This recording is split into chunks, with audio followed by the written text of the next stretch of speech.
le vamos a pasar el micrófono para que presente en pocos minutos, 4 minutos, no tenemos tanto tiempo ahora, en 4 minutos cada uno de ustedes nos habla un poco al respecto de lo que están realizando, lo que están haciendo, su vida, etcétera, etcétera, y enseguida pasaremos a un tiempo de preguntas. Bueno, hermanos, mientras nos presentan el Power, tengo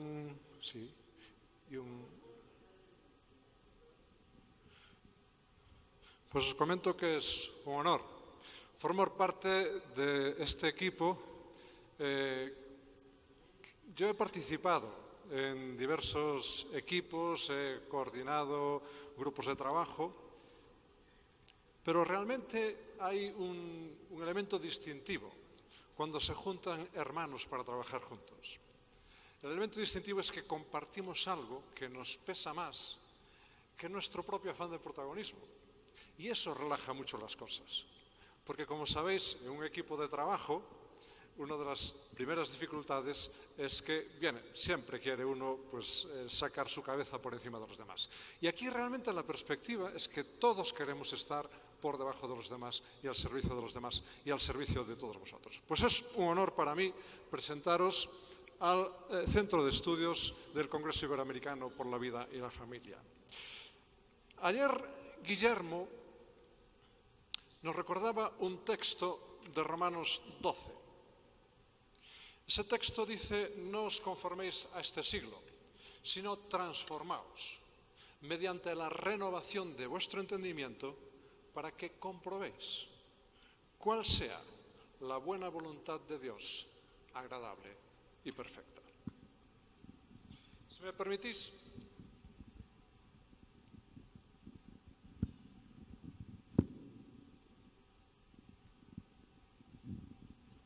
voy a colocar aquí el reloj porque si no me paso.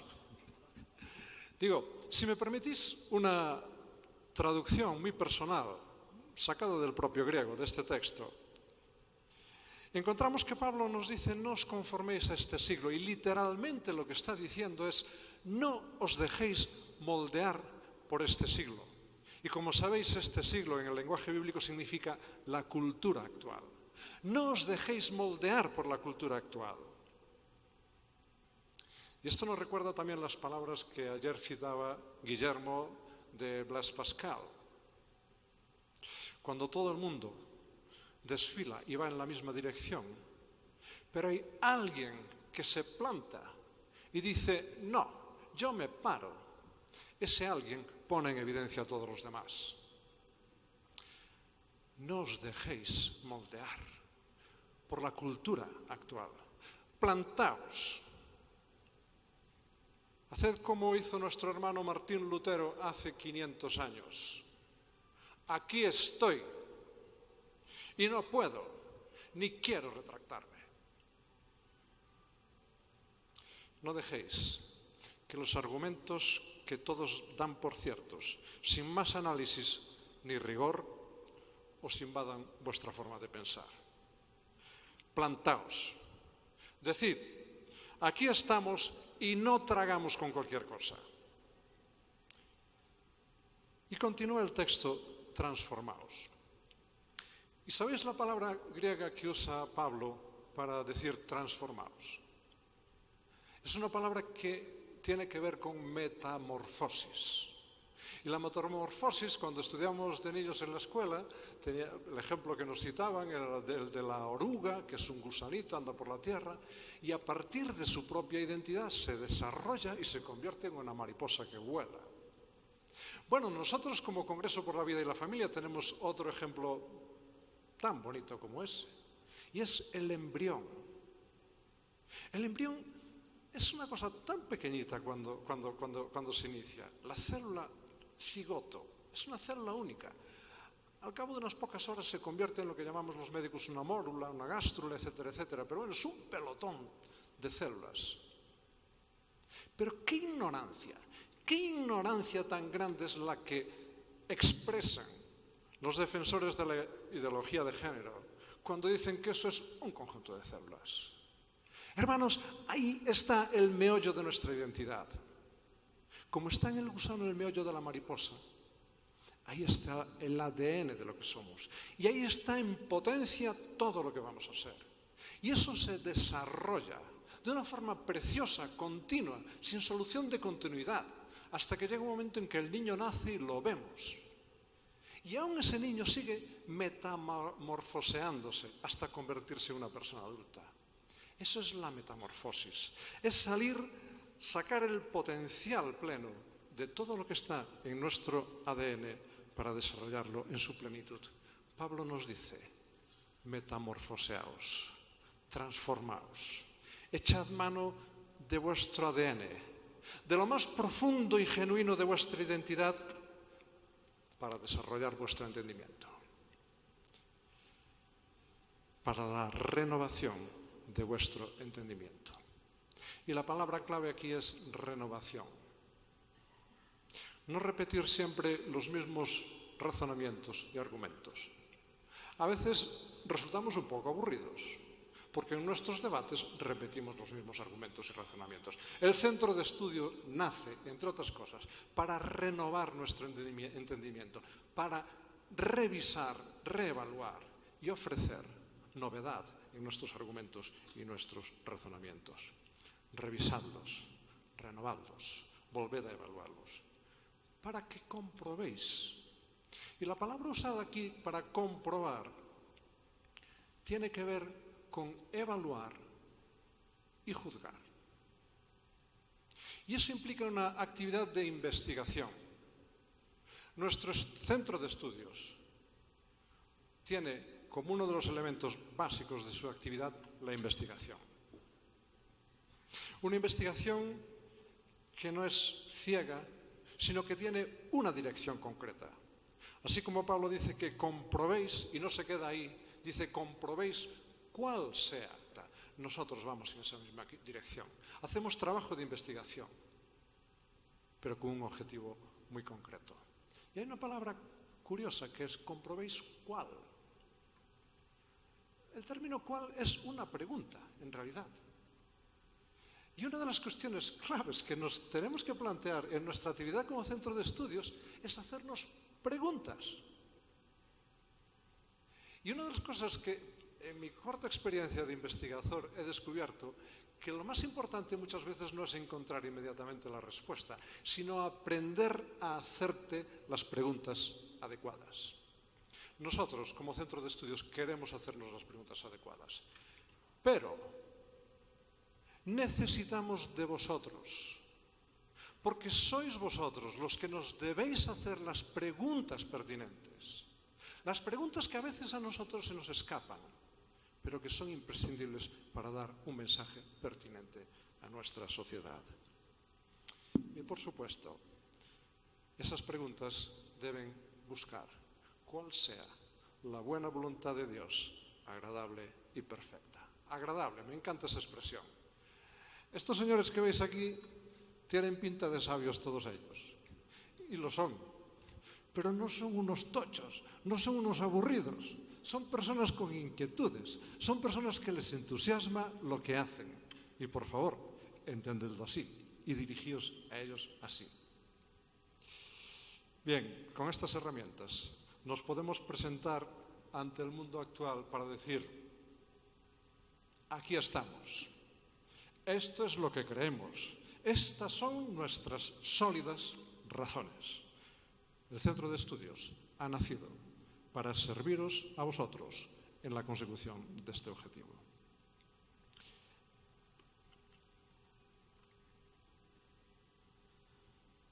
No, es lo anterior, es el archivo anterior. Este es. A este hermano lo invitan a un debate público. Siento que salía un poco feo, pero no encontré otro modelo mejor. Lo invitan a un debate público que se celebrará la semana próxima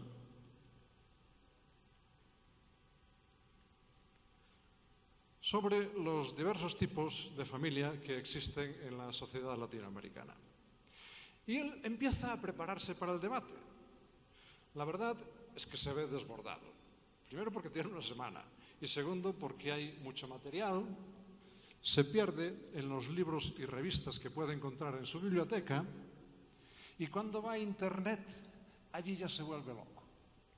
Calza tipos de familia y se encuentra 51.400.000 resultados. A veces no encontrar nada es casi mejor que encontrar tanto. Bien, la verdad es que no sabe ni por dónde empezar. Entre otras cosas porque la información que va encontrando no sabe cuál es cierta y cuál no es cierta. Por favor, hermanos, un inciso. Si tenéis algún problema médico, tened en cuenta que lo que sale sobre medicina en Internet, alrededor del 50% es falso. Falso. Así que, por favor, buscad un médico que es el que debería entender mejor de esto. Bien, pues nuestro hermano, ante esta situación, desesperado, hace lo que hacemos todos. Nuestra pronta auxilio en toda tribulación. Se pone a orar. Se pone a orar y le dice al Señor: Señor,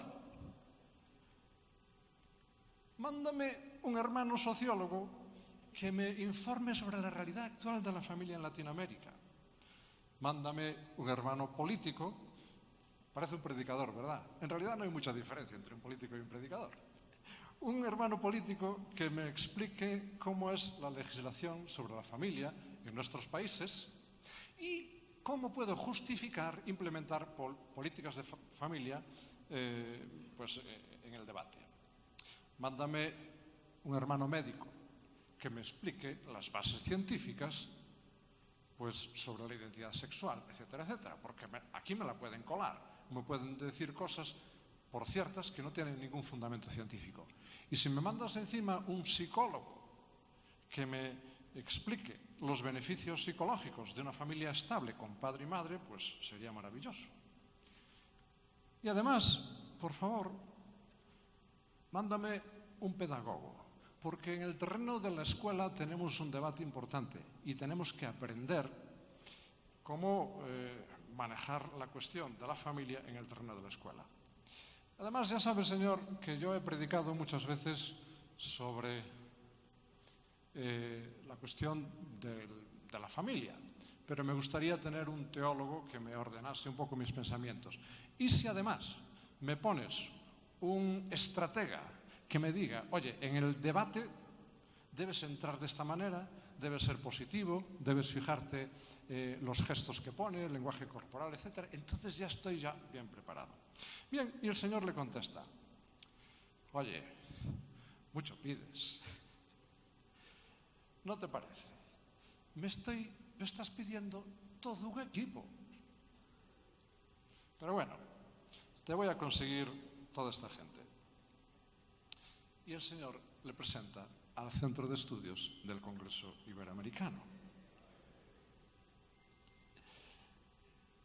El Centro de Estudios Iberoamericano pretende ser un instrumento a vuestra disposición para que nos ayude a todos en nuestra presentación, en nuestra actividad pública, a disponer de herramientas que den sustento a nuestras proposiciones.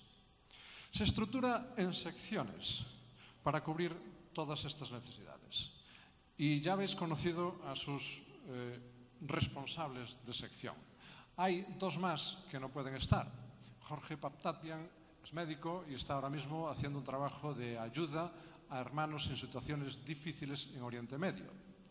Y José Hutter tiene responsabilidades ineludibles en España y por eso no puede estar con nosotros. Él es responsable de reflexión teológica. Pues las secciones en las que hemos organizado nuestro centro son las siguientes. Reflexión teológica, José Hutter.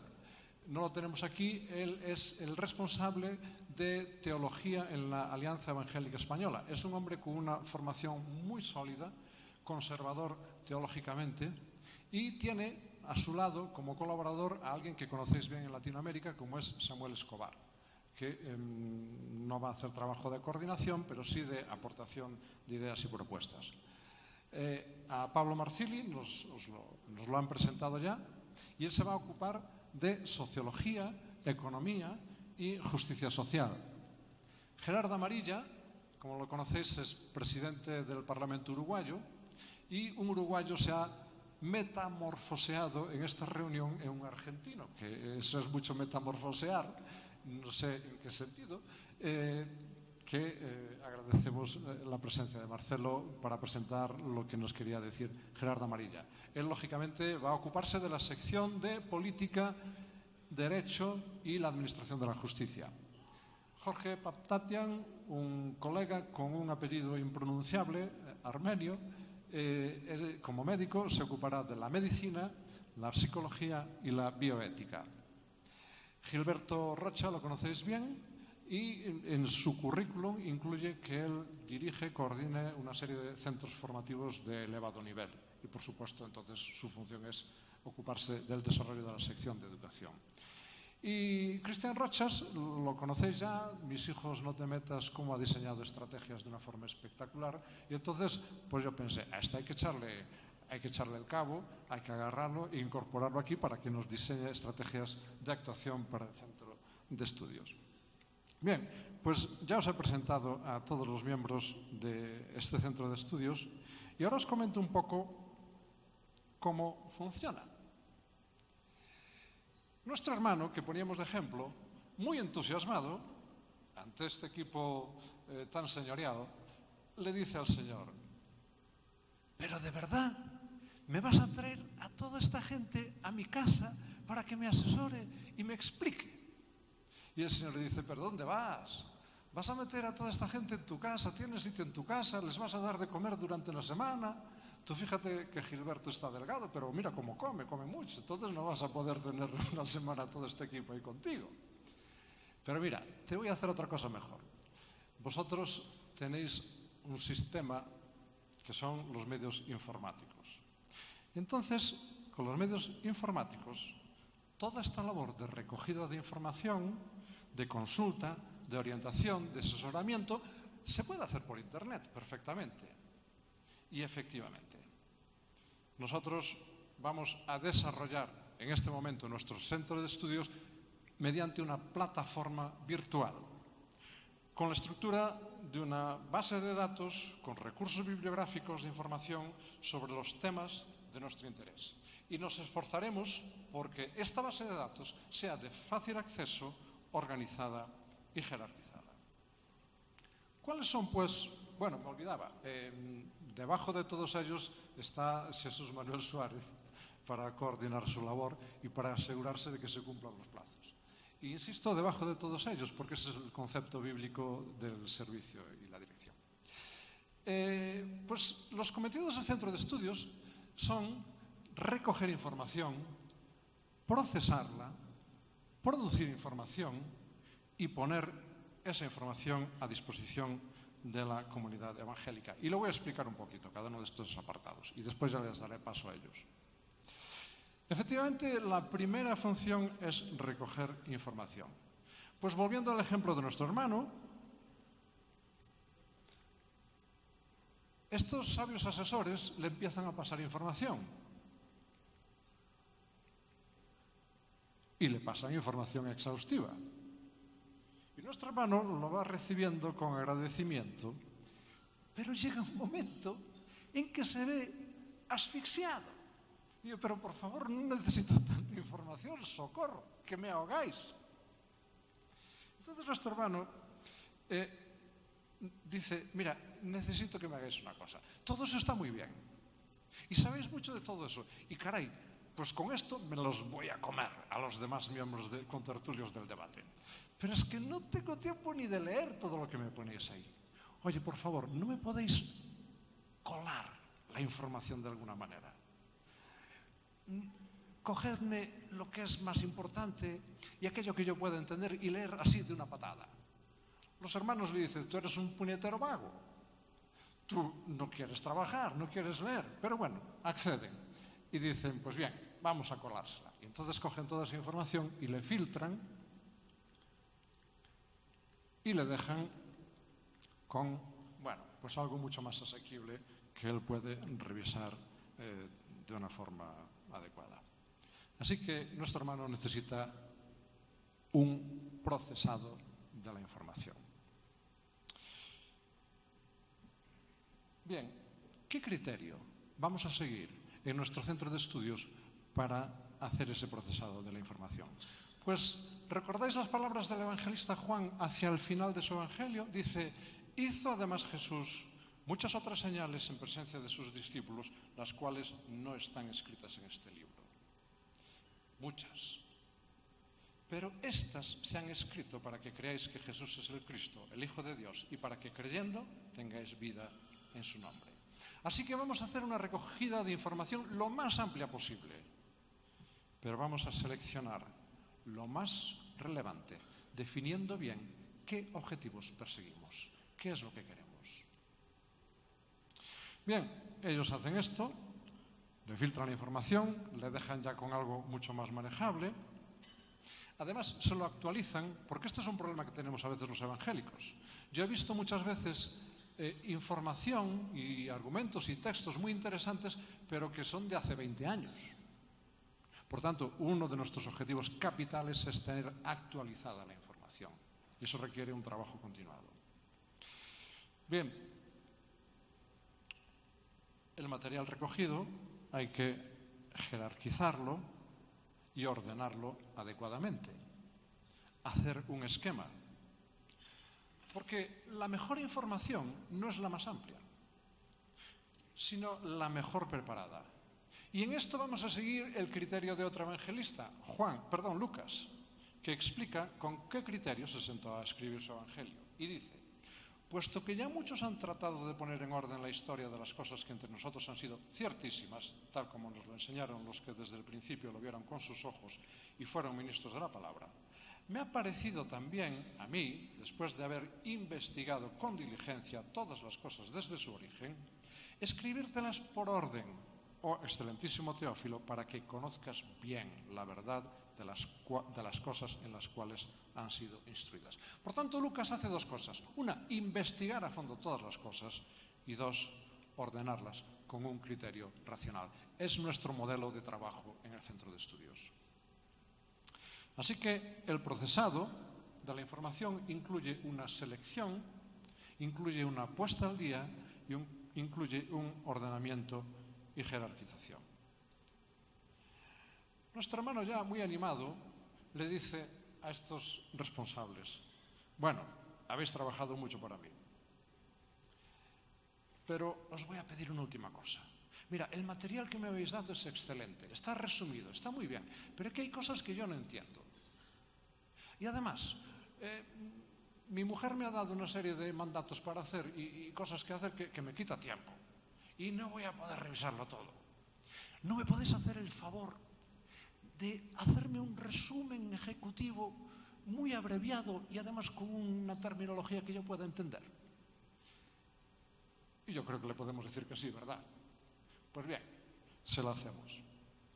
Entonces, de todo el material que le habían pasado, hacen un resumen, una revisión sobre la cuestión de familia en lenguaje actualizado y bien comprensible. Bueno, y ya nuestro hermano hace como hacía Abraham cuando regateaba con el Señor por Sodoma y Gomorra. Decía, bueno, ya que me he puesto a pedir, pues voy a seguir pidiendo. Y dice, hombre, puestos a pedir, ¿por qué no me hacéis una evaluación crítica de qué es lo que se está diciendo en el entorno público sobre esta cuestión de la familia y cómo podemos nosotros criticar esa argumentación y cómo podemos valorar los aspectos positivos y los negativos? Oye, porque si me hacéis eso, ya me planto con toda autoridad delante de los otros contertulios y los voy a dejar, pero en su sitio. Y nuestros hermanos le dicen, mira, ya has pedido mucho, aquí nos plantamos, ya hemos trabajado mucho para ti, así que no haremos nada si no nos pones delante a comer unos tacos mexicanos.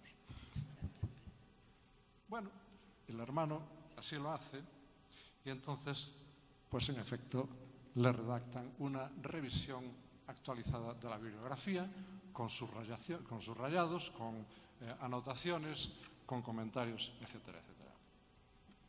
nuestro centro de estudios, y estoy terminando, preparará periódicamente revisiones y puestas al día, apartando una evaluación y una revisión crítica sobre los distintos temas en las diferentes áreas de trabajo y las publicará en la web del centro de estudio. Y finalmente, tenemos el objetivo, aunque esto quizás quede para un más no tan inmediato plazo, de hacer producción propia.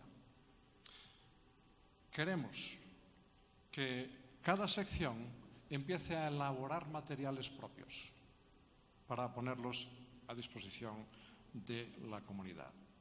Ahora bien, haremos una reunión anual para fijar los criterios con los que vamos a señalar cuáles son esos materiales propios a elaborar. Pero será imprescindible contar con vuestra opinión, porque posiblemente pues a Pablo le va a interesar algunos aspectos de la sociología, pues muy novedosos, muy académicos, pero a lo mejor el resto se nos va a aburrir. Y entonces le tendremos que decir a Pablo, por favor, tu trabajo en sociología es muy interesante, pero haznos cuestiones de sociología relacionadas con esto, que esto es lo que nos interesa y entendemos.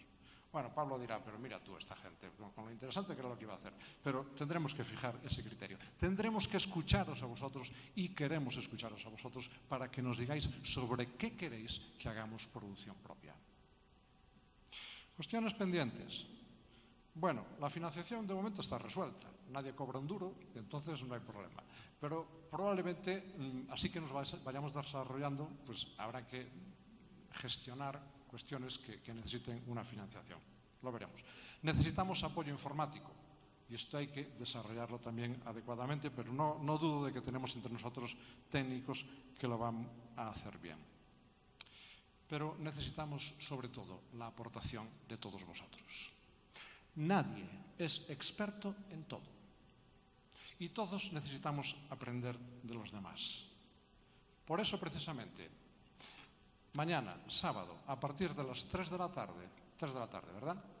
de la tarde, tendremos reuniones específicas de otros temas también, pero también os invito a que os incorporéis a mesas de trabajo relacionadas con las secciones. Quiere esto decir que si alguno de vosotros es médico y dice, oye, pues yo puedo aportar información, o tengo bibliografía, o tengo curiosidad por este tema y me gustaría participar en la sección de medicina.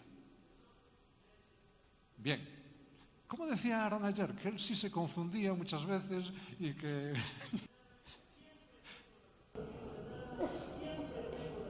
Exacto.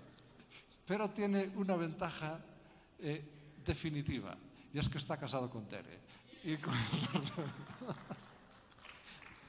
Bien, entonces, rectificando la rectificación, es a las 3 de la tarde.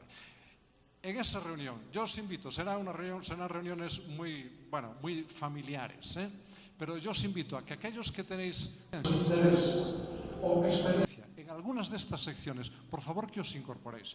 Estamos formando equipos. En esos equipos no necesitamos gente muy sabida, muy experimentada, sino gente que tenga interés y algún tipo de conocimiento y que esté dispuesta a servir a los demás. Bien, pues con estos antecedentes paso ya seguidamente a presentar a cada uno de nuestros responsables de su sección, de su metodología de trabajo y en algunos casos os podrá presentar también un ejemplo de lo que está haciendo. ¿Os parece interesante lo que estamos hablando? Pues venga, seguimos adelante. Tengo el gusto entonces de pedir que pase adelante Pablo para que nos hable de su sección de Sociología, Economía y Justicia.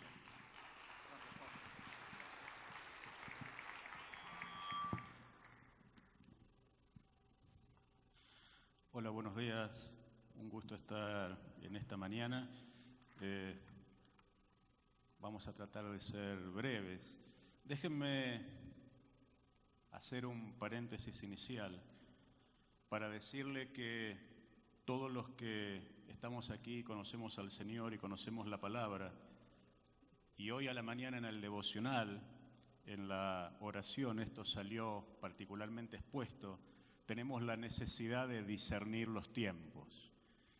Y no solamente de discernirlos, sino también de ser pertinentes, que no es lo mismo y necesitamos ambas cosas. Seguramente, si yo les preguntara a ustedes qué es la posmodernidad, todos me dirían algo. ¿Sí o no? Sí.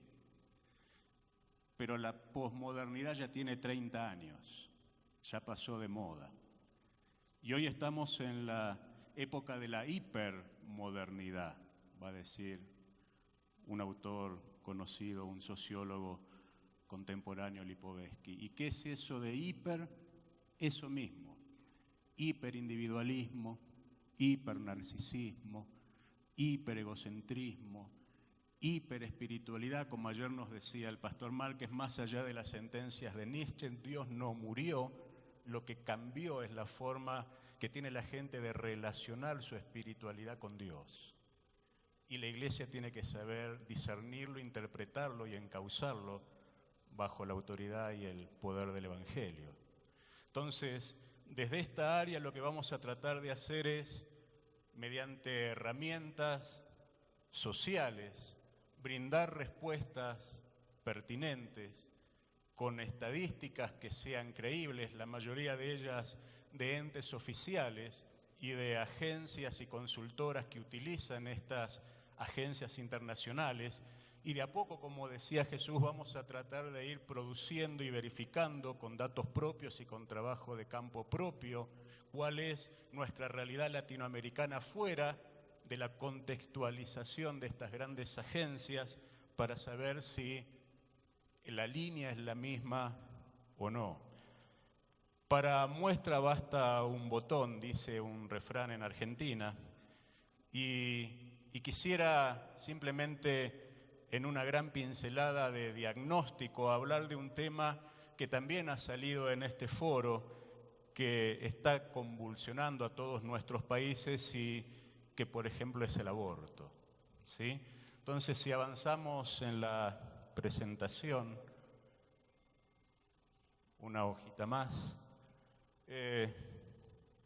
Como bien decía Jesús, nosotros como cristianos, como hijos de Dios, creemos que la concepción, la vida humana comienza en el mismo acto de la concepción, y esto no es un hecho sociológico, un hecho legal, un hecho religioso, es un hecho biológico.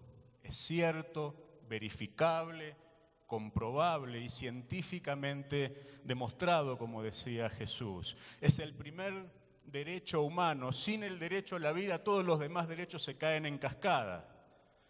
Toda madre debe reconocer que el feto es una persona diferente a ella y que el derecho sobre su cuerpo no aplica a un ser distinto como es el de la nueva persona o el feto.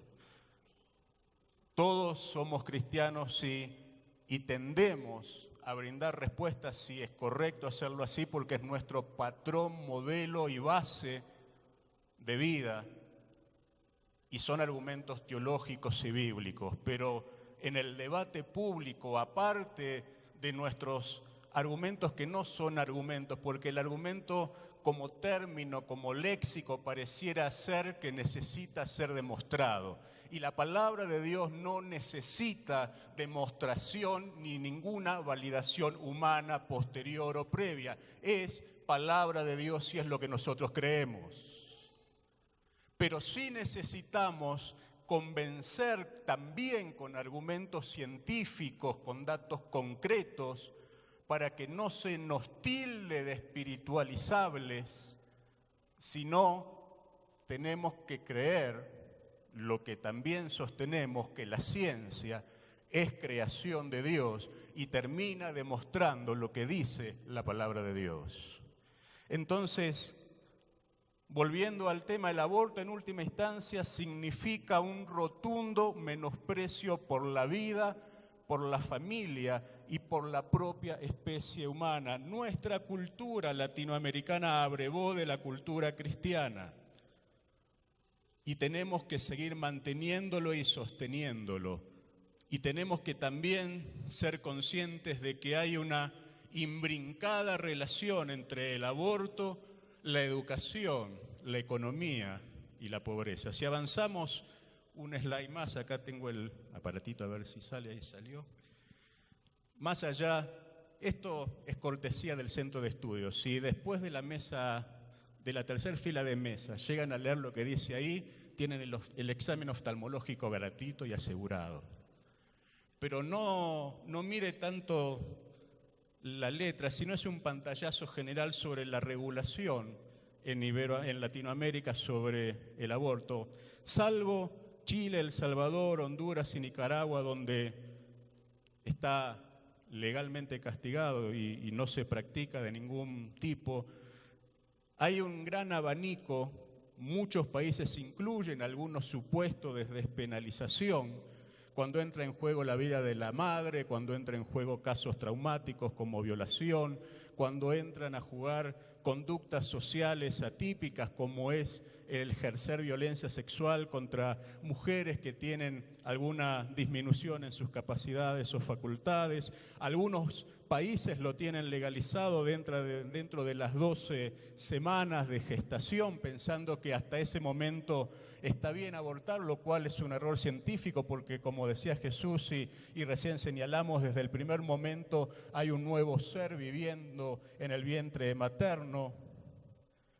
Pero más allá de esa realidad, si seguimos un slide más, vamos a darnos cuenta y tenemos que reconocer y tomar como iglesia la responsabilidad que tenemos en la educación y en la divulgación, que según datos oficiales de la Organización Mundial de la Salud, el 75% de las muertes maternas se producen en primer lugar por abortos peligrosos, por hemorragias graves, por infecciones generalmente posparto, hipertensión gestacional y complicaciones durante el parto. Pero el aborto peligroso, de riesgo, ilegal, está ahí en una de esas primeras categorizaciones. Y este quizás sea el principal o uno de los principales argumentos que utilizan las organizaciones que en contra de la vida piden un aborto seguro, gratuito, sin darse cuenta que más allá de este terrible panorama que sigue teniendo a Latinoamérica de sangre y una realidad que la Iglesia debe también trabajar para erradicar, está matando a un inocente que no tiene nada que ver con esto. Entre el 2010 y el 2014 se produjeron en todo el mundo 25 millones de abortos peligrosos, un 45% del total.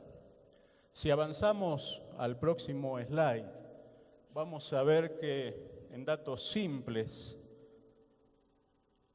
hay evolución medida por la Organización de Estados Unidos, Americanos y por las Naciones Unidas.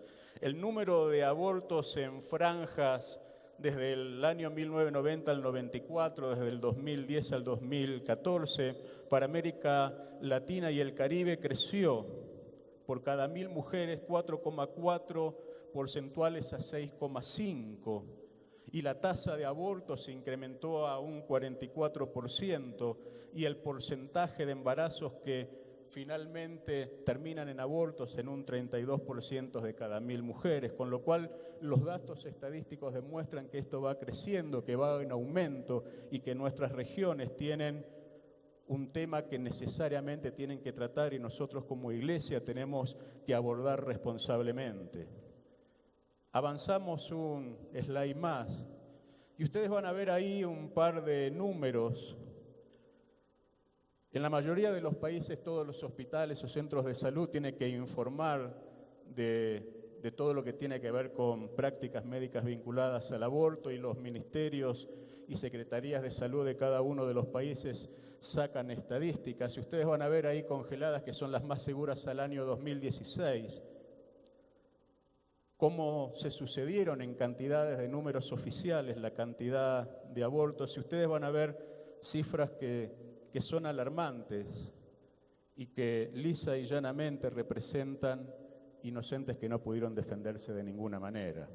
Entonces, con esta simple muestra, si avanzamos un slide más, Después tengo un almuerzo doble porque estoy siendo sintético pese a ser abogado y pastor.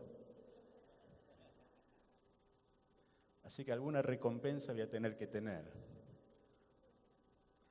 A ver, de este diagnóstico a mí se me ocurrieron algunas ideas que quiero compartir solamente a modo de ideas, más allá de lo que diga el título, y es que la presentación busca solamente mostrar un diagnóstico preliminar. Eso hacen los números.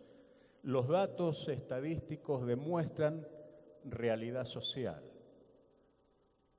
Si bien para los investigadores y para los sociólogos a veces son números fríos, igual que para los economistas, detrás de cada uno de esos números hay realidad, hay vida y hay conflictividad social. Pero este es un primer diagnóstico para que sepamos lo que está pasando, por lo menos el día de hoy. Volver a ratificar desde este foro que el derecho a la vida es fundamental y primigenio. No hay otro derecho posterior o subsecuente que pueda ser viable y posible. El comienzo de la vida no es una cuestión solamente de religión, es biología, es ciencia. Y es necesario que la Iglesia eduque a la congregación sobre esto y dé a conocer que la familia es la unidad básica de la sociedad. Sin familias fuertes y estables no hay iglesias fuertes y estables, pero tampoco hay sociedades fuertes y estables. Antes que la Iglesia, Dios formó a la familia. Por tanto, se unirán y serán una sola carne. Y cada uno de nosotros somos responsables de nuestras familias, pero también de las familias de cada una de nuestras congregaciones. Y la educación sobre estos temas, y la alarma sobre estos temas, y el sembrar sobre estos temas es vital como voz profética de la Iglesia. Es necesario que reconozcamos que más allá de las diferentes regulaciones, como bien se nos dijo ayer, hay un plan concreto, sistemático, con fechas, con objetivos, con muchos recursos destinados a destruir la familia y destruir la iglesia. Y nosotros nos cansamos, nosotros nos fatigamos, nosotros nos enfermamos, pero ¿saben algo? El enemigo no descansa, no se fatiga, no se esfuerza, es perseverante, es constante, es astuto. ¿Y cuál es la herramienta que tenemos? El conocimiento por un lado, pero fundamentalmente, como hoy hablábamos a la mañana, el poder de la oración, sabiendo que cuando el enemigo venga contra nosotros como río, Jehová va a levantar bandera. Y si nosotros no somos capaces de dotar a nuestras congregaciones de herramientas para que ellos, de boca en boca y por redes sociales y por un montón de estrategias comunicacionales, difundan el valor de la vida, va a ser muy complicado. Hoy la sociología enseña que se derrocan gobiernos, ya no por revoluciones, sino por el uso de las redes sociales. Y nosotros estamos en pañales en ese tema. En todos los casos el aborto significa quitarle la vida a un indefenso. Y aún en casos de violación o de situaciones traumáticas que muchas mujeres tienen que sobrellevar con pesar, con carga y con angustia, deberíamos tratar de velar nosotros para promover que si esa situación no pudo ser superada, y aún teniendo el derecho, si ella quisiera, de no ver al hijo que nació, pero que pueda nacer con vida para que a cargo de instituciones especializadas e incluso de la iglesia pueda tener un destino, pero pueda tener finalmente la posibilidad de la vida. La Iglesia tiene un rol fundamental en la educación de nuestros jóvenes, de comunicar a la sociedad de manera eficiente, científica y dentro del marco cristiano de la palabra, con sólidos fundamentos en la palabra. Tenemos que levantar la voz y decir que la preeminencia del derecho a la vida es esencial. Yo tengo 3 hijos adolescentes, 19, 18 y 15 años. Y con esto termino. Y a veces voy a las clases de escuela dominical de mi propia iglesia y veo a los maestros trabajando con los chicos. Y más allá de los encuentros, de las capacitaciones, a veces me frustro bastante. Porque está bien hacerlo, pero le siguen dando la hojita para que dibuje el arca de Noé. No sé si entiende lo que quiero decir. Y cuando entro a la habitación de mi nene más chico, 15 años, está tirado en la cama porque es vacaciones en Buenos Aires, con el aire acondicionado porque es verano, tiene la televisión prendida, la computadora abierta, está con el casco jugando remotamente con sus amigos y en el fondo tiene la música prendida. Entonces le digo, ¿qué estás haciendo? Todo. Esa generación es multitasking, como le dicen ahora. Hacen todo al mismo tiempo. Y él llega del colegio y los docentes en el blog le mandan la tarea que tienen que hacer, ellos contestan, lo suben a la nube, los otros compañeros dicen si está bien lo que hizo, lo que no, lo que puede agregar.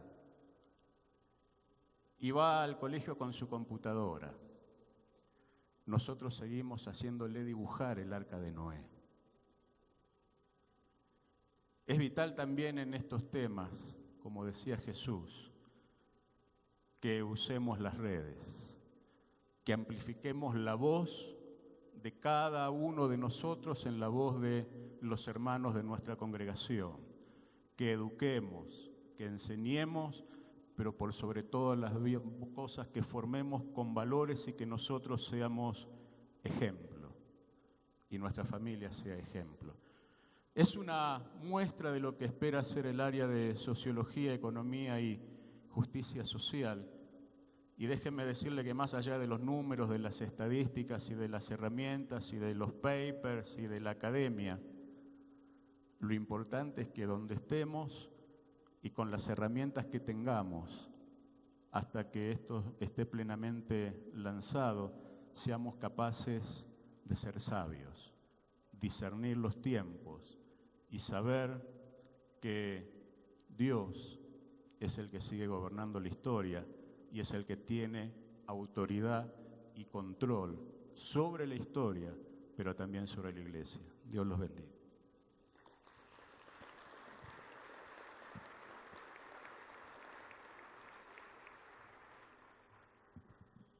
Bien, la siguiente sección que vamos a abordar es la de educación y pido que Gilberto pase para exponerla.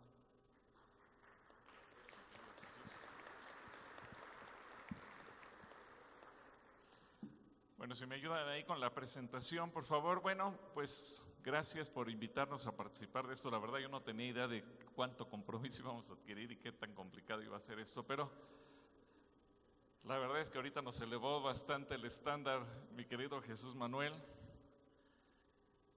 Pero cuando me invitó a participar en ello, indudablemente dije que sí, porque yo creo que todos nosotros estamos con la idea y la convicción de que tenemos que transformar a la sociedad, tenemos que tener una iglesia propositiva y como dice Jesús en el Evangelio, ustedes son la sal de la tierra y como sal tenemos que ser influencia.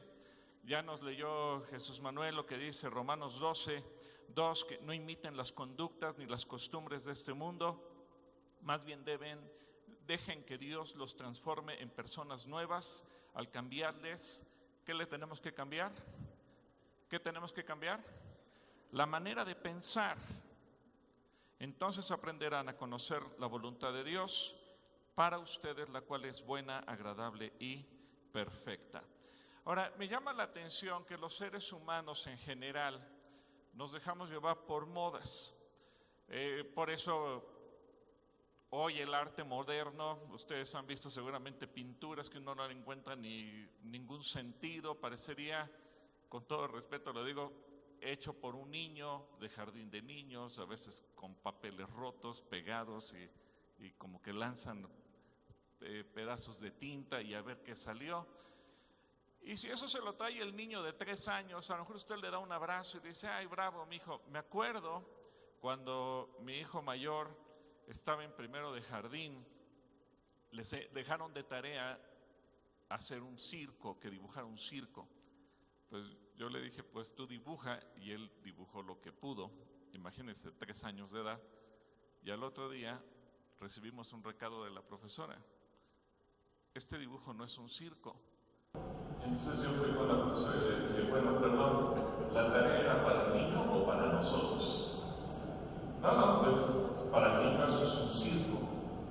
Pero a lo que me refiero es que muchas veces cuando nos presentan una obra de esas, dicen, eso es arte, está valorado en $5 millones. Y usted dice, ¿y dónde está el arte?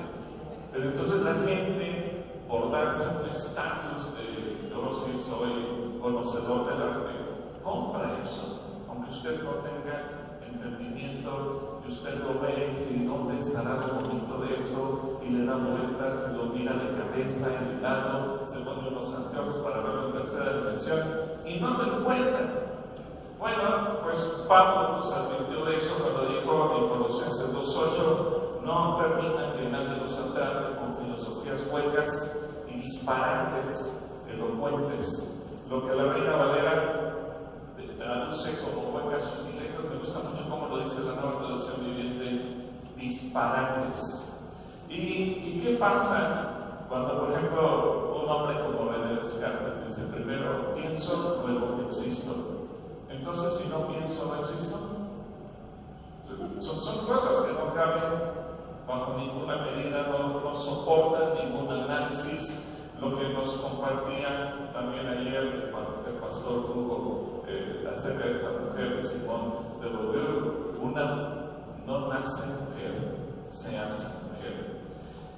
Y bajo estas perspectivas es entonces que tiene una gran influencia la ideología de género. Hoy en día, a través de la educación se pretende implantar en nuestros hijos o en nuestros nietos, dependiendo ya las edades de cada uno de los que aquí estamos, una ideología que destruye su manera de pensar.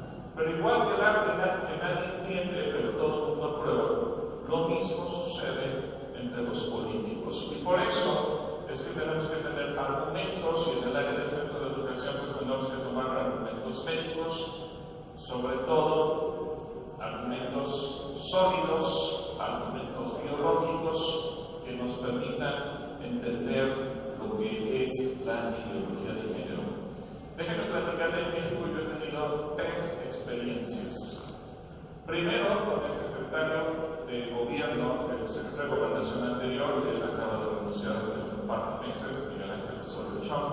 En una plática que tuve con él me dijo lo siguiente: la verdad, yo no sabía lo que era la ideología de género hasta que lo escuché de ustedes.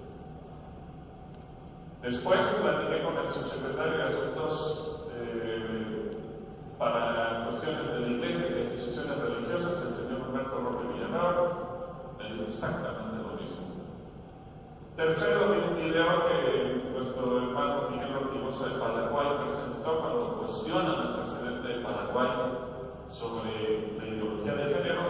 Respaldas a la familia, estás en contra de la familia, y que él humildemente dice, perdónenme, cuando yo escuchaba género yo pensaba que hablaban del género masculino o del género femenino.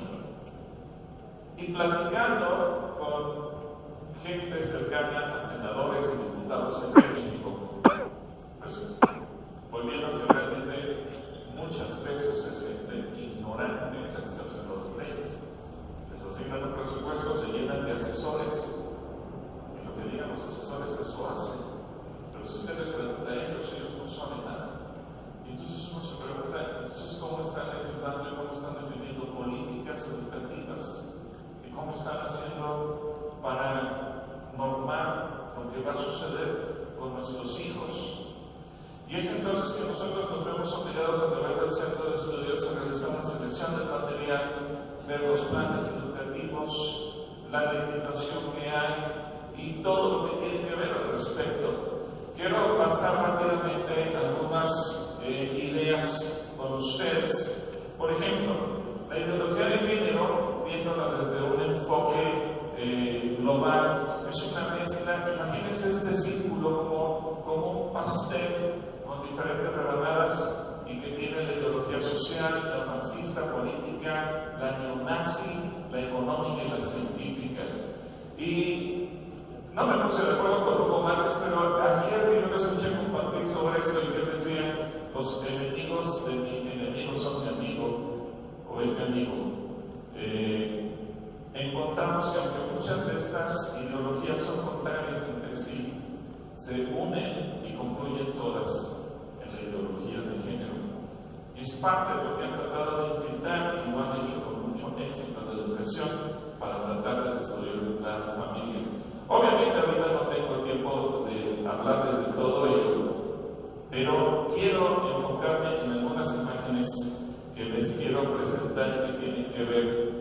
Obviamente, si usted viera cada uno de estos casos, se va a dar cuenta que tienen su eslabón que los une: la muerte, como fue la cultura nazi, la economía que hoy en día tanto está golpeando. Por ejemplo, lo que esta señora Christine Lagarde dijo: las ancianas viven demasiado y eso es un riesgo para la economía global. Tenemos que hacer algo y ya.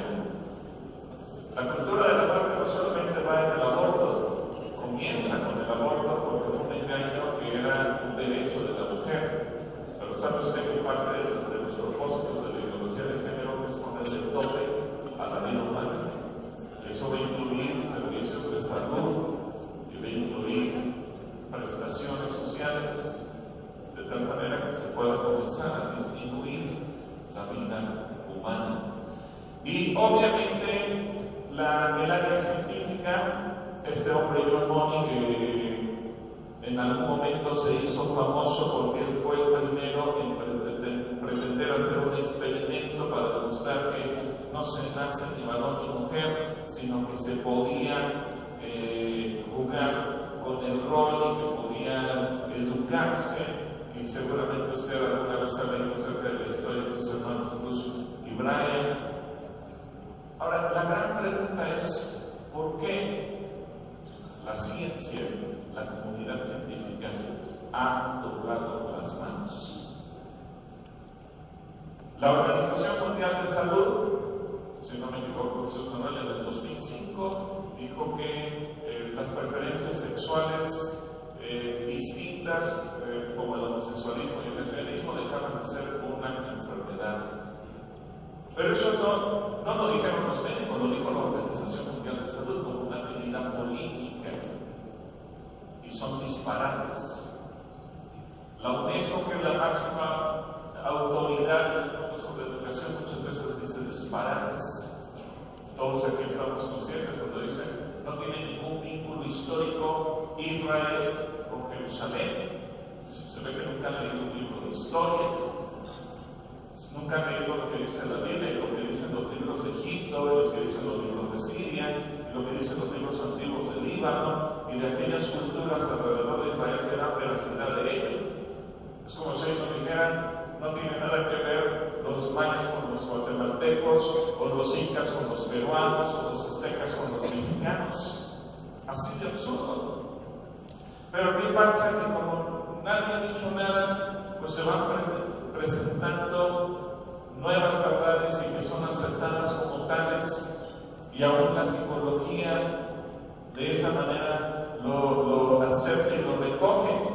Déjeme decirle, nosotros tenemos una institución de adopción y hace años, cuando comenzamos con todo el trabajo, me acuerdo que dentro de los exámenes psicológicos que se tenían que hacer, tenían que ver con las preferencias sexuales. ¿Por qué?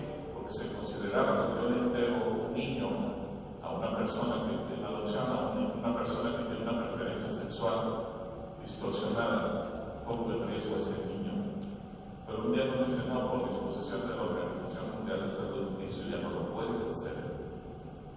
Claro, nosotros internamente lo hacemos pues porque debes de saber a quién le estamos dando a nuestros niños, pero son absurdos que tienen que ver con la educación. Y todo eso que usted puede ver en las imágenes que le estoy presentando rápidamente, simplemente tiene que ver con cambios que se han ido dando y que han ido profundizando en la educación y que tienen que ver, obviamente, con nuestros hijos. Mira lo que dijo la organización homosexual en Holanda en 1980. La pedofilia es una cuestión gay y la liberación homosexual nunca sería completa sin la liberación de los niños y los pedófilos. Eso lo tienen ellos muy claro. Saben por qué van a la Asociación Internacional Lesbiana y Gay, la ILGA en inglés, el otorgó el Estado miembro consultivo del Consejo Económico y Social de las Naciones Unidas. Son activistas homosexuales y por eso es que nosotros tenemos que conocer qué es lo que está pasando en nuestros países, y yo creo que es parte de la investigación que tenemos que hacer. Ahora, cifras y datos que nos pueden ayudar. Cada día más de 1 millón de personas contraen una infección de transmisión sexual. Cada día más de 1 millón de personas contraen una enfermedad. Esta cifra se fue incrementando a raíz de que la educación sexual se implementó no según como debería de ser, hablando la sexualidad abiertamente, pero hablando como la Biblia nos enseña. Hay un tiempo de amar, un tiempo de no ser amado, un tiempo de abrazar, un tiempo de no ser abrazado, es decir, la abstinencia sexual. Pero desde que se marcó esta tendencia y todo fue muy sutil, vamos a enseñarle a los hijos, a los niños desde más pequeños acerca de la sexualidad, pues obviamente esto explotó. De la población LGBT tiene una probabilidad de 19.3 veces mayor de estar infectados que la población en general. Son datos que aún la propia Organización Mundial de Salud tiene. Así que, obviamente tenemos el diseño de Dios, pero tenemos que irnos sobre los datos que a nosotros nos interesan para poder debatir de una manera correcta. Ahora, muchas veces nosotros vamos a los libros de texto, sobre todo en la educación básica, que puede incluir jardín de niños, primaria, secundaria, y en los libros de texto pueden ser engañosos. En nuestro propio país, el presidente de la República y el secretario de Educación negaron contundentemente, como suelen hacer los políticos, que se estuviera introduciendo la ideología de género en la educación. Este texto yo lo recogí del manual que le entregan a los profesores de manera oficial y que se conoce como Manual de Equidad de Género y Prevención contra la Violencia. Se oye muy bonito. Este manual se entrega en todas las escuelas a todos los profesores. Es un manual al que no tienen acceso los padres de familia. Pero se lo voy a leer. Dice: la comunicación con la juventud acerca de este tema, tanto de la sexualidad, puede enfrentarse con barreras. ¿Cuáles son las barreras según el gobierno? Los valores tradicionales en el propio hogar, los estereotipos de género y las imágenes de los medios de comunicación, entre muchas otras. Sin embargo, ciertos obstáculos tienen que ver con nuestra propia persona. Esto sucede porque la sexualidad es un tema que también pasa por nosotras y nosotros, y por eso necesitamos conocer información veraz, revisar nuestros propios valores y actitudes y sentimientos en relación con ella. Los sentimientos, así como las actitudes en torno a la sexualidad, responden a nuestros valores entendidos como todo aquello que creemos, practicamos y actuamos, y en los cuales están implícitos nuestras tradiciones, costumbres y comportamientos. Ahora vea lo que dice: si pensamos que las relaciones sexuales son pecaminosas y solo sirven para la procreación, estaremos en contra de la anticoncepción, las relaciones premaritales, las parejas sexuales múltiples, las preferencias sexuales y afectivas diversas, homosexualidad, lesbianismo, bisexualidad, transexualidad, transgénero, etc., la masturbación y el erotismo. Eso dice la Secretaría de Educación Pública en México. Ahora, no dudo porque eso diga internamente en los manuales en diferentes países aquí representados. ¿Por qué? Porque si usted revisa los materiales de nuestra Secretaría de Educación, claramente le da crédito a que está hecho en colaboración con organismos de educación de Chile, de España, de Perú, de Argentina. Es decir, así como nos reunimos nosotros, también se reúnen entre ellos y llegan a sus propias conclusiones, y por lo menos en el manual dirigido a los profesores en México, eso es lo que aparece. ¿Cuál es el objetivo entonces? Pues cambiamos valores. Si los valores son la barrera, repensemos los valores, cambiemos los valores. Eso es lo que dice. Así que, a como de lugar, si quiere destruir la autoridad de los padres sobre los hijos, hablar de los derechos sexuales de los niños como un botín para perversos y depredadores sexuales, negar la maternidad, el LGBT roba los derechos de la mujer, se implanta la muerte en lugar de la vida, el aborto, se piensa en muerte a los discapacitados, porque aunque hablan de los derechos humanos para todos y que no discriminan, sí, pero un discapacitado no tiene calidad de vida. La selección de los hijos de manera artificial y la muerte a los ancianos. Es decir, nosotros tenemos que considerar de qué manera podemos infiltrarnos en la educación. ¿Me puedes ayudar porque se me con la conexión para poder ya concluir? Sí.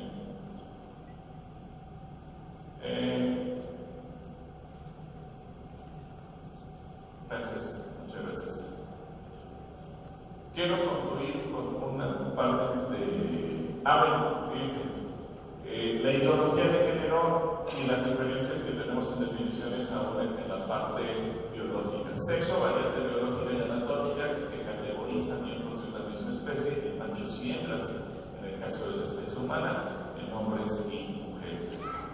Pero ¿qué dice la ideología de género? Es el término para hacer referencia a la fabricación cultural e histórica de lo femenino y lo masculino, la cual se define como conjunto de prácticas, ideas y discursos relativos a la feminidad y masculinidad. Pero alguna vez seguramente usted ha visto una noticia que los arqueólogos encontraron huesos de hace 3.000, 4.000, 5.000 años en alguna parte del mundo. Hace poco hice un recorrido aquí en el sureste del país con mi familia y nos hablaron en un lugar muy bonito que se llama Palenque de los huesos que encontraron y eran los de la reina. ¿Y cómo saben que eran los de la reina si simplemente era un hueso? Porque el ADN no cambia. Se sabe si los cromosomas eran masculinos o femeninos. A un hombre le pueden quitar sus órganos sexuales y le pueden implantar con silicón un cuerpo de mujer. Ese hombre cuando sea viejo seguirá siendo hombre. Y cuando se muera, si dentro de 500 años los arqueólogos encuentran sus huesos, ¿qué dirán de él? Que era hombre. Y en la educación se tiene que hablar con datos serios en todos los sentidos. Se tiene que hablar con la realidad. Miren, este manual del que le platico, Equidad de Género y Prevención de la Violencia en Primaria y Secundaria, yo quiero que usted note los estereotipos que se manejan transversal. Se presentan diferentes imágenes, por ejemplo,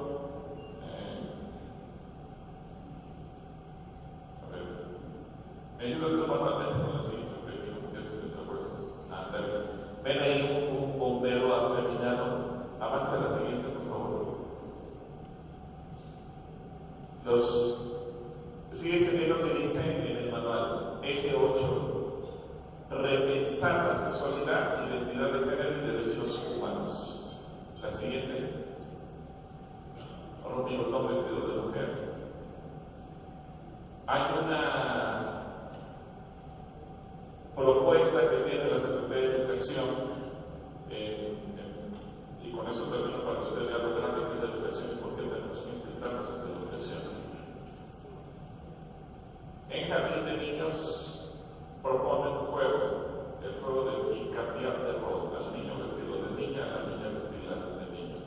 imagínese, usted lleva a sus hijos a la escuela y papá, ¿me vistieron de niña? O a la niña le dijera, hoy me vistieron de niño. Interrogarlos, ¿qué sentiste? ¿Qué te dicen en tu casa? Tienen derecho a decirte en tu casa que eso está mal. Y empieza a incitarse a la rebeldía. Ahora en secundaria, como esto de la educación dice, tiene que ser transversal. ¿Qué significa eso? Que la ideología de género se tiene que meter en todas las materias. La transversalidad de la educación significa en matemáticas, en el idioma materno, en la historia, en la geografía, en la biología, en deportes, en artes, en todo se tiene que hablar de ideología de género, porque es uno de sus objetivos. Ahora imagínense en secundario, esto que fuera perverso, que dijera, vamos a hacer una obra de teatro y vamos a vestir a hombres de mujeres de hombres. Y como según este manual que acabamos de leer, no tiene nada de malo de la relación de justicia. Quiero explicar a qué nos referimos cuando hablamos de política, cuando hablamos de derecho y cuando hablamos de administración de justicia. En términos de política, en esta área vamos a integrar la actividad directa vinculada a lo que denominamos generalmente política y que tiene que ver con la acción directa a través de los partidos políticos y de las organizaciones conexas. Creemos que es importante aclarar esto porque la palabra política la usamos en otras acepciones también, hablamos de política educativa, de política de salud y como ya los hermanos han explicado, serán sus temas, pero específicamente en nuestra área vamos a estar concentrados en la acción a través de los partidos políticos, ¿sí? La política en concreto, o que en forma conexa, según obviamente el contexto de cada país, se realiza a través de fundaciones, gremios, sindicatos, etcétera, y que tengan vínculo directo con estos instrumentos. Esta unidad temática dentro del Centro de Estudios, ahora hablando de Derecho, incluye aquí la producción, el análisis profundo, el estudio, la educación y la conformación de corrientes que intentan cambiar o modificar las normas de derecho de una sociedad. Estoy siendo bien específico y seguramente nuestros amigos y hermanos abogados están entendiendo de lo que estoy hablando. Las normas de derecho de rango legal se producen generalmente con la participación al menos de dos ámbitos de gobierno: el poder ejecutivo y el poder legislativo de cada país. Así que estamos frente a una tarea, frente a órganos de gobierno integrados esencialmente por actores políticos, poder ejecutivo, poder legislativo. Por eso entonces se incide en esta producción la elaboración de propuestas de modificación, tanto a nivel de leyes como de normas constitucionales, los ámbitos académicos, universitarios del derecho, las cátedras, los institutos, los gremios profesionales, etc. En este punto entonces lo que estamos hablando es, el Centro de Estudios pretende y tiene como desafío en la consulta, por supuesto, entre todos, como dije, no necesitamos sabios solitarios, de la producción de proyectos de ley que conforme a nuestra cosmovisión bíblica entendemos es lo mejor para el destino de nuestras naciones. Y de la misma manera, la otra cara, proyectos de ley o propuestas de los poderes legislativos y ejecutivos de nuestras naciones que deroguen justamente leyes que atentan contra lo que entendemos es la visión acerca de la vida y muchos otros temas. Para hablar de administración de justicia, ¿a qué nos referimos? Incluimos los ámbitos nacionales o internacionales donde se aplica el derecho a conflictos o controversias entre terceros. Administrar la justicia. ¿Cómo hacemos que la justicia funcione? ¿Cómo hacemos en realidad que la justicia cumpla su objetivo? Esto tiene que ver con sistemas de participación ciudadana, por ejemplo, donde en estos ámbitos hay profesionales jurídicos y decisores que obviamente son esencialmente técnicos o profesionales del derecho.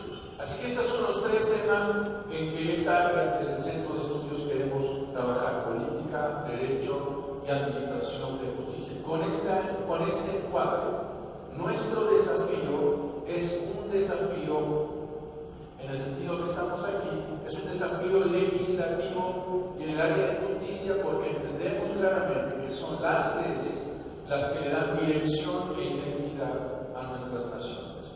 Hablemos unos pocos minutos acerca de medios de trabajo que el doctor Amarilla sugiere aquí. Necesitamos construir un inventario de recursos humanos donde podamos encontrar cristianos especializados en cada tema, con formación, con currículum, con experiencia, identificar mejores exponentes de cada área de conocimiento dentro de la Iglesia Evangélica Iberoamericana. En segunda instancia, especialistas cristianos en diferentes áreas, en otras zonas, Estados Unidos, Europa, Asia, África, y también incluir a futuro especialistas, quizás de la Iglesia Católica, con las que coincidimos obviamente en diferentes temas. Otra propuesta es la de inventariar documentos, como ya se dijo, trabajos escritos, desarrollos de tesis, análisis de temas, investigaciones académicas, datos, etcétera, que nos permitan ayudar, que nos puedan ayudar a tomar posiciones en relación a estos temas y definir patrones de comunicación, recolectar información de base, datos, diagnósticos, etcétera, a través de las distintas plataformas informativas. El doctor Amarilla sugiere también conformar una red de voluntarios que puedan alimentar una base de datos para conformar algo que podríamos llamar un observatorio a nivel de cada país interconectado regionalmente. Este observatorio tendrá información y datos sobre iniciativas, propuestas, proyectos, normas, jurisprudencia, etcétera, sobre temas vida, familia, libertad religiosa, obviamente respecto de cada país y de cada región. La idea también es establecer una red que contenga una plataforma de intercambio de información. Esto es fundamental, conocer el expertise de lo que Dios está haciendo y cómo el Señor está usando a los distintos profesionales en las distintas áreas específicas en cada una de nuestras naciones, y como lo estamos haciendo ya desde el año pasado y aquí obviamente aprender qué está sucediendo en nuestras naciones, los avances, también las derrotas, porque de las derrotas se aprende mucho también para poder intercambiar esta información y aprender entre todos. Voy a mencionar para finalizar una propuesta en cuanto a un ejemplo que Gerardo presenta aquí. Por ejemplo, ofrecer una solución a uno de los problemas más grandes que tenemos en nuestra sociedad en América Latina, que es, por ejemplo, el tema de la corrupción, que afecta a toda la sociedad, empobreciendo nuestros países, contaminando los gobiernos, debilitando los estados, desacreditando la democracia, decepcionando a las nuevas generaciones e hipotecando nuestro futuro. ¿Cómo elaborar una propuesta para combatir? Estoy dando un ejemplo, efectivamente, la corrupción. Por ejemplo, analizar casos de otros países, su legislación, su institucionalidad administrativa, su institucionalidad judicial, las medidas que cada país tiene respecto de prevención, el fortalecimiento en la generación de una nueva cultura, herramientas de educación, intercambiar con actores políticos, judiciales, académicos, empresarios de la sociedad civil para recibir experiencias, como dijimos, de otros países, enriquecer la propuesta, generar foros, encuentros regionales específicos, por ejemplo, para intercambiar experiencias, etc.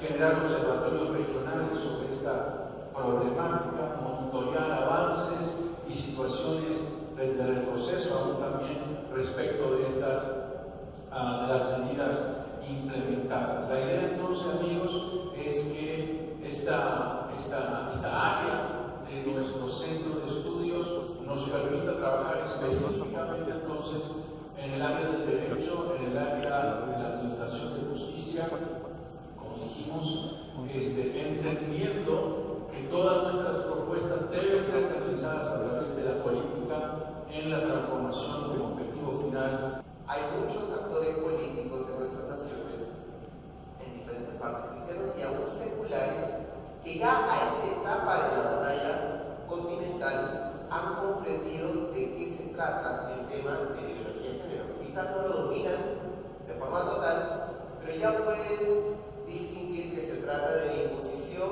de una idea, de una teoría de género, sociológicamente hablando, que quiere quitarle la identidad al ser humano.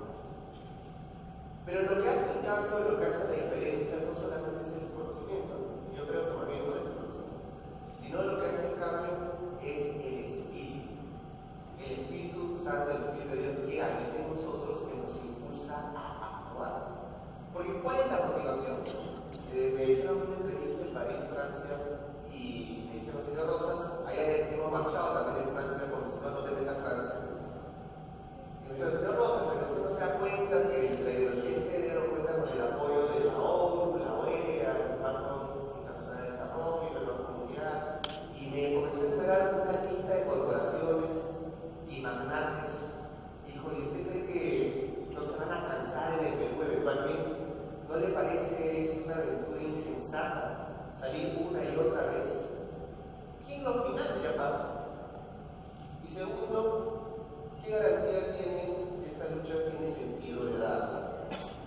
Aproveché la pregunta para responder que el colectivo Comisión de Metas no está financiado por ninguna organización, ni política, ni privada, ni externa, ni interna, ni siquiera tiene registros públicos, o sea, no existe formalmente. Solamente por medio de internet. Me dijo, ya, ¿y qué entonces le da a ustedes la confianza de que eso tiene sentido? Dije, bueno, es que la motivación que impulsa a las personas a salir a la calle una y otra vez no es una motivación externa de dinero, reconocimiento o títulos, etc. La fuente que nos da la fuerza es Dios. Y Dios mismo renueva nuestras fuerzas cada mañana, porque es su promesa. ¿Para qué? Para dar testimonio de Él, testimonio de la verdad.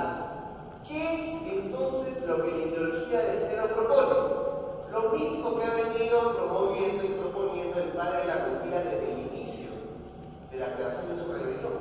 Negar nuestro valor como seres humanos y negar lo que somos, nuestra identidad.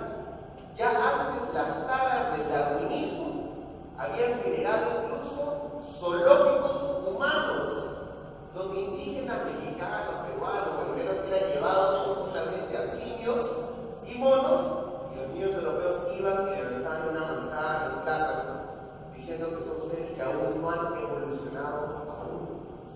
Porque negaban nuestro verdadero valor como seres humanos, y esto no es de hace mucho tiempo, hace menos de 100 años, pero ya no se habla de eso. Fue la teoría darwinista que introdujo la noción del sexo fuerte y el sexo débil.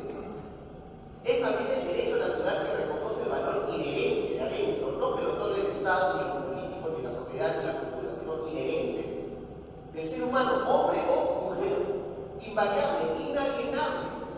Entonces, para más o menos ir cerrando, quiero precisar de dónde nace el enemigo, o digamos la institución que respalda la promoción del aborto, la ideología de género a nivel internacional y cómo ha operado desde el inicio. No sé si me ayudan con el segundo video de Planned Parenthood, por favor. 2 minutos.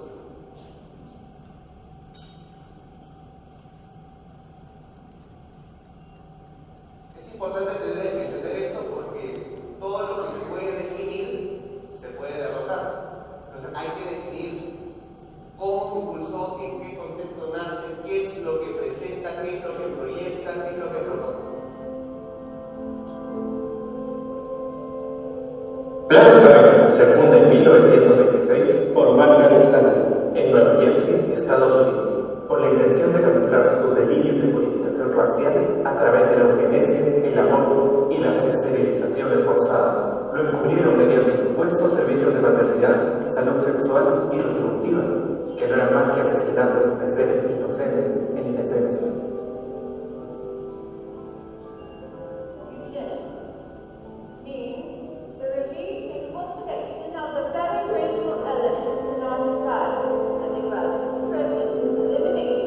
and eventual extirpation of defective stocks, those who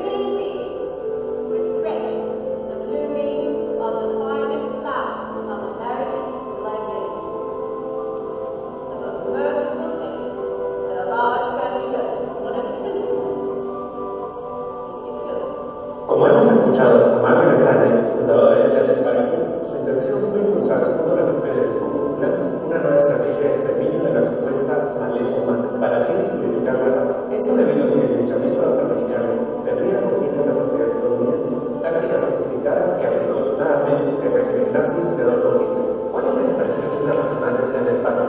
IPPF, International Planet Party Federation. Y en el Perú, ¿con quiénes colaboran Planet Party y la IPPF? Seguidores, no dependientes. Como hemos visto en el video,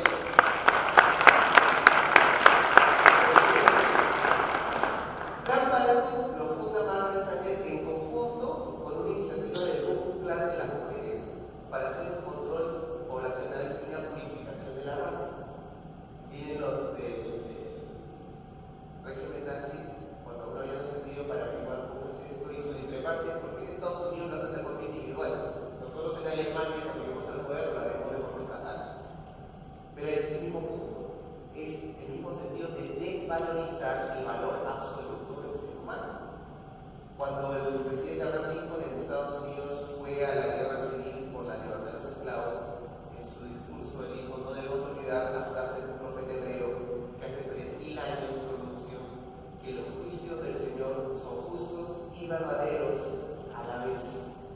No se puede sobrevivir en una nación que rechaza o niega ese valor a nuestro prójimo negro solo por su color de piel. Que Dios nos ayude. Por eso hasta hoy, cuando uno va al monumento de Abraham Lincoln en Washington, está escrito en mármol: nuestros derechos provienen de Dios, no del Estado. Entonces, el día de hoy, al igual que los días anteriores y los días venideros, existe una corriente que se manifiesta con mayor intensidad en el plano político, en el plano cultural y en el plano comunicacional para poder introducir temor y miedo a la Iglesia de nuestro Señor Jesucristo para en consecuencia paralizarnos, inmovilizarnos y no cumplan con su rol de ser testimonios de la verdad, proclamar la verdad. Comentaba temprano que cuando el apóstol Pablo predicó, justo cuando también termina, el emperador Nerón había tenido su tercer matrimonio homosexual con su ex esclavo Pitágoras y lo convirtió en emperatriz de Roma y citó a todos los senadores y prefectos para que sean testigos de este matrimonio. Y el apóstol Pablo no se quedó callado, escribió y dijo: con injusticias ocultan la verdad de Dios, cambiaron la verdad y por eso se los entregó. Entonces, hoy en día, lo que se ve es el desafío con la verdad de lo que nosotros somos como seres humanos. Y nosotros somos personas cuyo valor es absoluto y es inherente, es la defensa de la vida. Y la familia, nosotros solamente podemos concebir al ser humano a través de la reproducción humana de un hombre y una mujer. Estos son hechos que anteceden la creación del Estado, anteceden la creación de la Iglesia, anteceden la creación de los sistemas jurídicos. Por eso todo el derecho internacional hoy solo se limita a reconocer a la familia como elemento natural, porque los estados no tienen potestad de definir, ni mucho menos establecer aquello que ya fue establecido desde la creación, el orden natural. No hay otra variable, solamente hombre y mujer. Por eso el 19 de junio del año 2017, hace 7 meses, se votó en el Consejo de Derechos Humanos en Ginebra, Suiza, de la ONU, la resolución de protección a la familia en contrapropuesta de la otra resolución, que era la resolución de protección a las familias. ¿Y qué se ratificó? Que nunca ha existido ni existirán diferentes formas de familia, porque la familia no es una creación política, jurídica ni cultural, es un elemento natural. Lo único que puede hacer el derecho es reconocer, ese es el verbo, reconocer. Sin embargo, hoy se pretende definir. ¿Por qué? ¿Por qué lo pretenden definir? Porque si definen lo que es la familia, el ser humano deja de ser el fin supremo del Estado, se deja de velar por el derecho superior del niño a recuperar lo que el niño perdió, un padre y una madre, y se convierte el ser humano en un medio de realización ideológica, política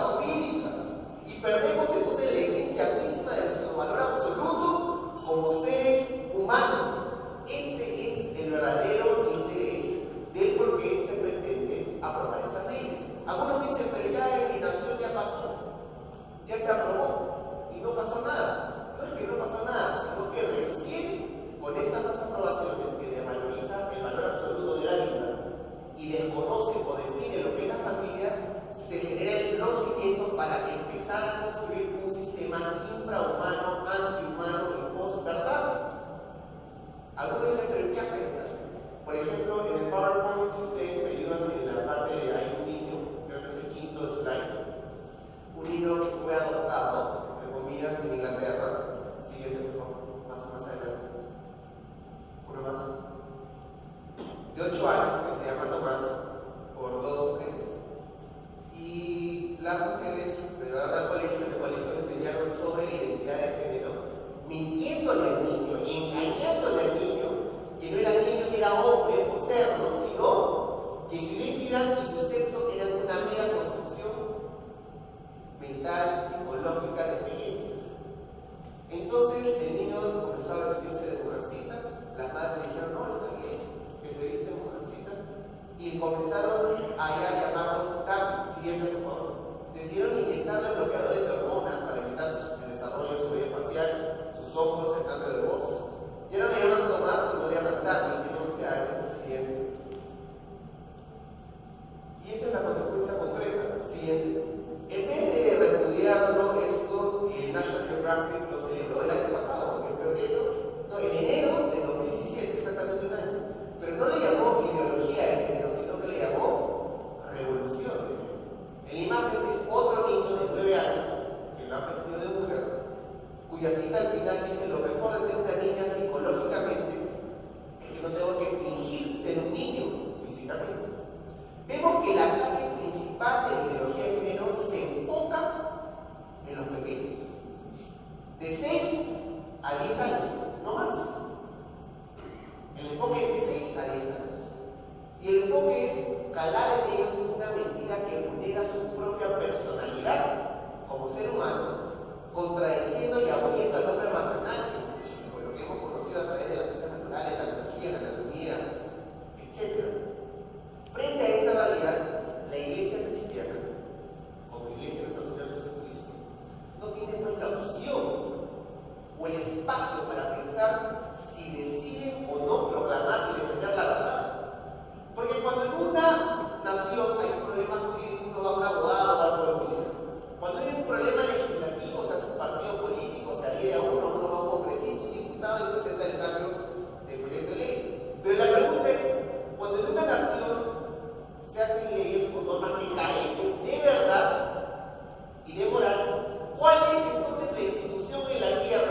a callar la verdad de Dios que está corroborada y se manifiesta y se verifica a través de todas las ciencias.